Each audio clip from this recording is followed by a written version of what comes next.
So I use it every day. I want to know what you're doing in your agency with AI. Sir.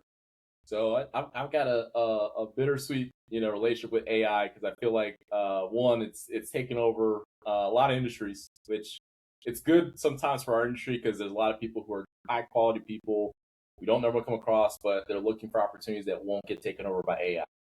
So I feel like our industry is fairly immune to a full takeover because it's a people business. People want to work with, actual people when it comes to filing claims, selecting a process to protect their families. But I've learned not to be 100% opposed to it because it can help enhance what we do. So a couple things that I've seen AI do in our agency is, just client follow up, basic things like automations.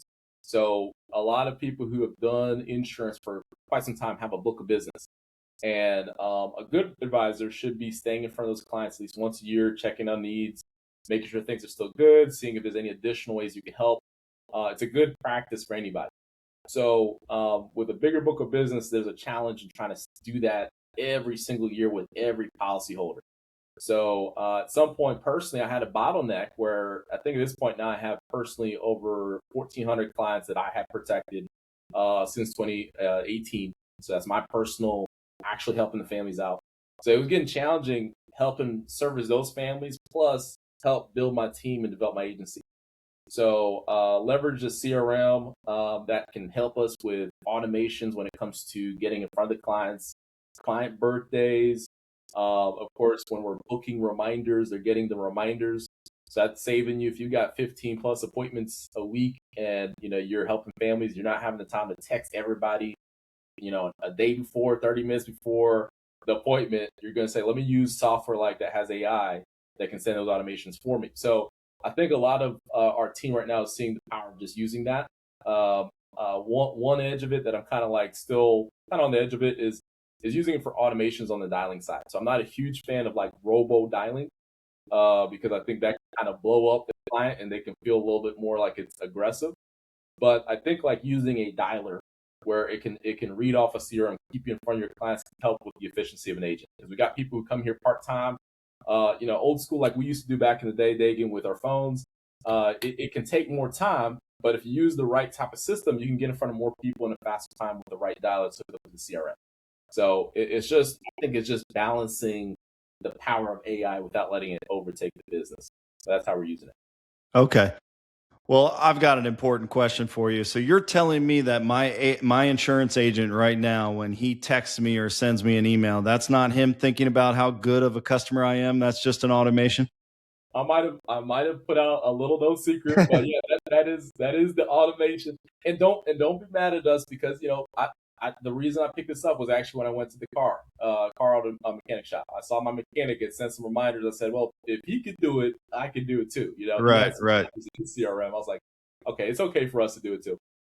Yeah, no, I mean, AI and automation isn't new. Automation has been there for a while now, but AI included in that automation and starting to help trigger those things and run, or even write the copy for different things is helpful. But I mean, I think you touched on a really good point. It's more of a tool than anything, and that's how people should see it. I know a lot of people that I talk to are very, very worried about their industry, their or even their jobs.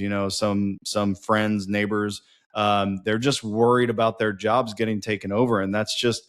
I don't think that's going to be the case. We have an entire governmental system behind us that whether you like it or not, I think they're going to end up intervening at some point and helping the people, right? And so I don't think we're going to get to the point where just AI is doing every job. And then you make a really good point as well, where if you're in an industry where there's a lot of face to face or even virtual face to face like this, you're probably not losing your job at least anytime soon, because AI it's gonna be hard to have that human interaction with AI. People want to talk with people, and I think most people who look at it as a tool understand that end of the day, my client is going to want to talk to me. They want to get a form of real human connection with the person they're working with. And that's, again, I think that's an edge that in this kind of era where AI is getting more and more enhanced, I think as you're going through these eras, there's going to be an excess that has to have a correction at some point. But the people who will stand out in that process are people who are developing their people skills, honing conversation, how to stay connected. Because in the end of the day, that's what the person wants. If you're talking to an elderly person who's 80 years old looking to protect final expense, they want to talk to a real person who can connect with that they feel is just like their grandkid. They don't want to talk to someone who's just reading a script that sounds very automatic and talking to text message AI. So Yes.